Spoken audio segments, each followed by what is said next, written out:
Hello students, welcome to my YouTube channel concept clear. तो आज हम class 10th maths real numbers exercise 1.1 से question number 1 solve करने जा रहे हैं, जो कि कहता है express each number as a product of its prime factors.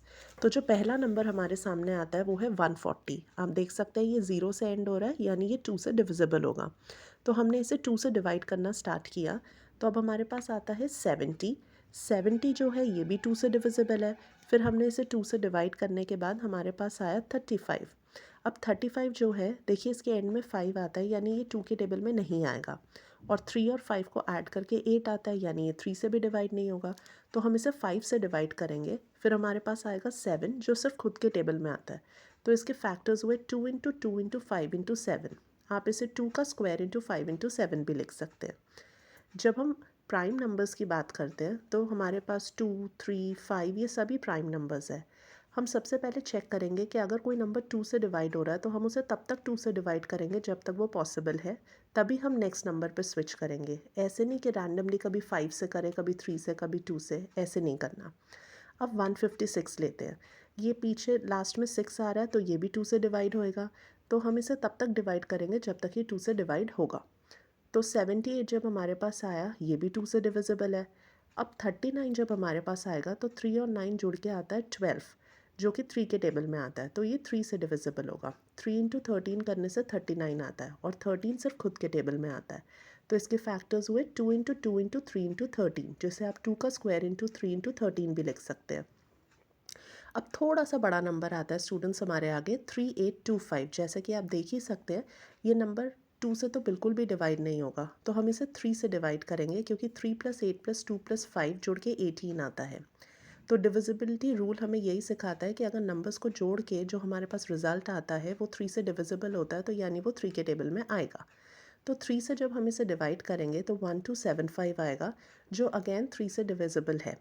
फिर हमारे पास आएगा 425। अब ना ये 2 से डिवाइड होगा ना ही 3 से, तो हम इसे 5 से डिवाइड करेंगे। तो हमारे पास आएगा 85। अब 85 भी 5 के टेबल में आता है, और 17 सिर्फ खुद के टेबल में आता है। तो हमारे पास इसके फैक्टर्स हुए 3 इंटू 3 इंटू 5 इंटू 5 इंटू 17, जिसे आप 3 का स्क्वायर इंटू 5 का स्क्वायर इंटू 17 भी लिख सकते हैं। अगर मान लीजिए आप इसकी कैलकुलेशन साइड में शो करना चाहते हैं, तो आप ऐसे रफ वर्क में ये भी दिखा सकते हैं, जैसे मैं आपको दिखा रही हूँ कि 3825 3 से कैसे डिविजिबल है, आप दिखा सकते हैं। 3 1 ज़ा 3, अब आपके पास 0 बचा, आपने 8 नीचे उतारा, तो 3 2 ज़ा 6, अब आपके पास 2 बचा, आपने ऊपर से 2 उतारा, तो 3 7 ज़ा 21, अब आपके पास 1 बचा और आपने 5 उतारा, 3 5 ज़ा 15। तो 3 इंटू 1275 करने से आपके पास 3825 आएगा। ठीक इसी तरीके से आप दिखा सकते हैं रफ़ कैलकुलेशन में कि 1275 3 से कैसे डिविजिबल है। जब हम इसे 3 से डिवाइड करेंगे तो 3 4 ज़ा 12 आता है। अब आपके पास 0 बचा, आपने 7 नीचे उतारा, तो 3 2 ज़ा 6 आता है, यानी आपके पास 1 बचेगा। जब आप 5 नीचे उतारेंगे तो 3 5 ज़ा 15 होता है, अब आपके पास रिमाइंडर 0 आ गया। तो इस तरीके से आप अपनी कैलकुलेशंस रफ़ वर्क में करके भी दिखा सकते हैं। अब जब हम रफ वर्क में ये कैलकुलेशंस दिखाएंगे, तो आप प्लीज़ अच्छे से इसे डिवाइड की करके दिखाइएगा। ये आपके ऊपर है, आप इसकी कैलकुलेशन दिखाना चाहते हैं या आप वर्बली इसको अगर कर सकते हैं तो आप डायरेक्टली भी करके दिखा सकते हैं। अब देखिए हम एक नेक्स्ट उस पर जा रहे हैं। मैं यहाँ पे आपको ये भी दिखा रही हूँ कि 85 को 5 से कैसे डिवाइड किया मैंने। 5 1 ज़ा 5, मेरे पास 3 बचा, मैंने 5 नीचे उतारा, तो 7 5 ज़ा 35 होता है। तो कुछ इस तरीके से ये कैलकुलेशन हम करके दिखा सकते हैं। अब हम जाते हैं अपने नेक्स्ट यानी डी पार्ट में, जो कि काफ़ी इंपॉर्टेंट है। डी और ई पार्ट में अक्सर स्टूडेंट्स कंफ्यूज हो जाते हैं, तो थोड़ा सा ध्यान से देखिएगा। जब हम 5005 को देखते हैं तो ना तो ये 2 से डिवाइड होता है, ना तो ये 3 से डिवाइड होता है। तो हम इसे 5 से डिवाइड करके देखेंगे। तो आप देख सकते हैं कि जब मैं इसे 5 से डिवाइड करूँगी तो मेरे पास जो आंसर आएगा वो है 1001। तो सबसे पहले तो हम इसको लिख लेंगे, 5 इंटू 1001 इज़ 5005। अब जब मेरे पास 1001 आ ही गया है, तो अब हम इसको चेक करेंगे। देखिए ना तो ये 2 से डिवाइड हो रहा है, क्योंकि पीछे एंड में ऑड नंबर है। जब मैं 1 + 0 + 0 + 1 को ऐड करती हूँ तो 2 आता है, तो ये 3 से भी डिवाइड नहीं होगा। पीछे एंड में 5 भी नहीं है, जो ये 5 के टेबल में आएगा। तो अब हम इसे 7 से डिवाइड करके देखेंगे। तो जब मैं इसे 7 से डिवाइड करती हूँ तो ये फुल्ली डिवाइड हो जा रहा है। 7 इंटू 143 इज़ 1001।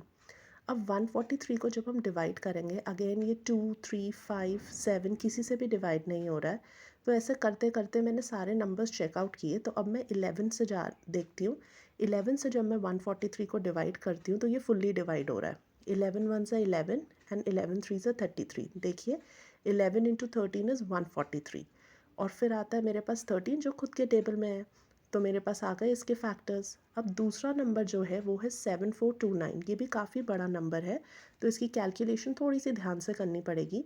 7429 को जब हम सॉल्व करने जाएंगे तो ये सबसे पहले 17 से डिवाइड होगा। आइए इसे डिवाइड करके दिखाती हूँ। जब आप इसे डिवाइड करेंगे तो 17 फोर्स जब आप करेंगे तो 17 फोर्स आता है आपके पास 68। तो मैं यहाँ पे इसको डिवाइड करने के लिए 17 फोर से 68 लिखूँगी। मेरे पास 6 बचेगा, मैं ऊपर से 2 उतारूँगी तो 62 हो गया। अब 17 थ्री ज़ा 51 होता है, तो मैं यहाँ पे 3 लिखूँगी और यहाँ पे लिखूँगी 51। जब हम इसको सब्ट्रैक्ट करेंगे तो बचेगा 11 और 9 ऊपर से हम उतारेंगे, तो 17 इंटू 7 जब हम करेंगे तो 119 आता है। तो 17 से 7429 फुल्ली डिवाइड हो गया। 17 इंटू 437 इज़ 7429। तो देखिए हम इसको यहाँ पे लिख लेते हैं।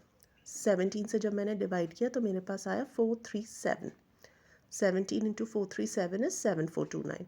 अब 437 फिर से एक बड़ा नंबर है, इसको जब हम सॉल्व करेंगे तो ये और किसी के भी टेबल में नहीं आता, ये 19 के टेबल से डिवाइड होगा। तो 19 इंटू 23 जब हम करेंगे तो हमारे पास 437 आता है। तो 19 के टेबल से ये अच्छे से डिवाइड हो जाएगा। देखिए मैंने आपको यहाँ पे ये डिवाइड भी करके दिखाया है, ये देखिए। तो 17 को 23 से जब हम करेंगे तो ये डिवाइड हो रहा है। अब 23 भी एक प्राइम नंबर है, 23 सिर्फ खुद के टेबल पे आता है। तो इसके फैक्टर्स हो गए 17 into 19 into 23। I hope students आपको ये कॉन्सेप्ट अच्छे से समझ में आया होगा।